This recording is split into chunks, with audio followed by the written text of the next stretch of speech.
You know why people do what they do? The people who go after their stuff, what makes it worth it? It's got to be your passion. You got to love it, ladies and gentlemen. You got to love it. It's got to be what you are supposed to do. You want to sing, and even though they want to invite you to Carnegie Hall, you're going to sing to anybody that listens to you, including singing to yourself. I used to talk to my plants when nobody else would listen to me. You got to write, even if no one published your book, write, because that was given to you to do. You do what it is you're supposed to. You're supposed to build something. You're supposed to create something. I don't know how to do it. Learn. Do whatever is required. Just go out there. It's possible you can get what you want. It's necessary. If you want it, you got to go into action. You got to be willing to experiment. You got to be willing to fail and to succeed. You got to be willing to form and develop new relationships. It's you. It's on you. You got to make that happen. Nobody's going to bring it to you on a silver platter and say, here's your dream manifested. No, it's hard. Yes, it's hard. It's difficult. Yes, right. And it's worth it.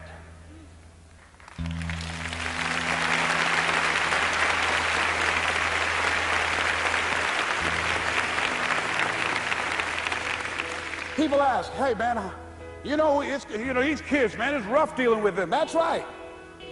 That's right. You think peer pressure happened overnight? We went through peer pressure. I remember as a kid, some guys said, hey Les, and another fellow named Willie Lower, we were going home. Hey man, we're going down to Gould's, man, and knock off a grocery store. I said, look here, I don't want no part of that. I'll see y'all later. Say, y'all chicken. I said, that's all right, you say whatever you want. Low star. I'm not chicken, man, don't call me chicken. Now why don't you come? We didn't even ask you to come into place, man. All you do is just drive the car, that's all. I don't know how to drive that good. Well, we're trying to get Les to come. He's chicken. Hey, I'm not driving nothing, all right? Willie, don't care about what they say, man. Leave him alone. You want to go do it? You find somebody else to drive, or you drive yourself. Come on, Willie, man. Pull him, he stopped. I ain't chicken. All I got to do is drive? Yeah. I said, Willie, that sounds simple, man. Don't go, man. He went. And the next day, we read the newspaper where when they robbed the store, when they came out running to a car, the merchant, the man who owned the store, came out just shooting wildly, and he hit the driver in the head. So peer pressure didn't just start in the 90s or the 80s. It's difficult and it's challenging for kids right now. And it's going to take some easy, simple methods to help bring them out of this madness, this insanity. No. Is it hard? Yes. Let's look at what we've been doing. What has worked? What has not worked? Let's look at where we want to go. What is it that we want to produce? What is it that we want to create for our young people? And as we think about that, start experimenting with different methods and techniques to create and to produce that. And begin to believe that it's possible. Through our commitment, through our vision, through our determination, our relentlessness, because of our belief, it's possible that we can reduce the teenage homicide rate, the teenage pregnancy rate, the dropout rate, that it's possible, looking at what kind of world are they going to be in. As we look at the global economy, that as we begin to use our collective will and genius and resources, it's possible that we can create an educational system that not only will test their minds with information and facts and figures, but would teach them how to think and be creative. And what does it mean to be a human being and to value human life? And how do you make relationships work? How do you bounce back from adversity? It's possible that we can give them a curriculum that will give their lives a sense of purpose and direction and meaning, and teach them how to begin to know and operate on a higher level of being, where they become assets to our society rather than liabilities. What if we leave here with that kind of consciousness that it's possible, as opposed to saying we have to write this generation off, that it's possible that we were born for such a time as this and that, that maybe someone here has the idea or the method or some plan of action or an approach that can resolve many of the problems that we're facing with young people today. Whatever we have to do to save our children, it's worth it.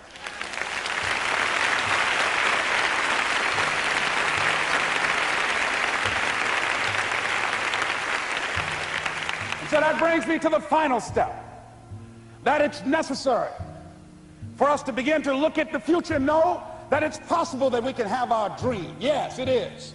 Other people have done it, then we can do it. We fail a lot of times. Well, a lot of other folks fail, and eventually they came back and they succeeded. So it's possible we can have what we want. And we know that we want to get it. It's necessary that we align ourselves with people that think like we do. It's necessary we get negative, do-nothing people out of our lives. It's necessary we never stop learning and growing and developing ourselves. It's necessary that we never give up. We know that it's you, it's me. It's being responsible for our stuff and deciding that we're going to keep on keeping on, that we're going to find a way to win or find a way to make it happen. And we know it's hard. It's not going to be a picnic.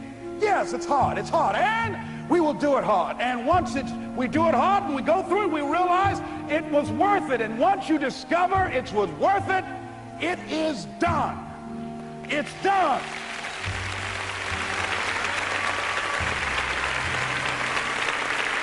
It's done, ladies and gentlemen, before it happens. Well, here's what I'm suggesting to you. That when you're working, you have a wall to break through. Let's say a friend of mine who runs a marathon, and he says, when he's running the 26-mile marathon, he said, let's say that hypothetically, that 18th mile is the wall. He said, Les, when you get there and you're running, he says, everything in you is telling you to stop, to give up. Every muscle is aching, and you're saying to yourself, I can't do it. I can't do it.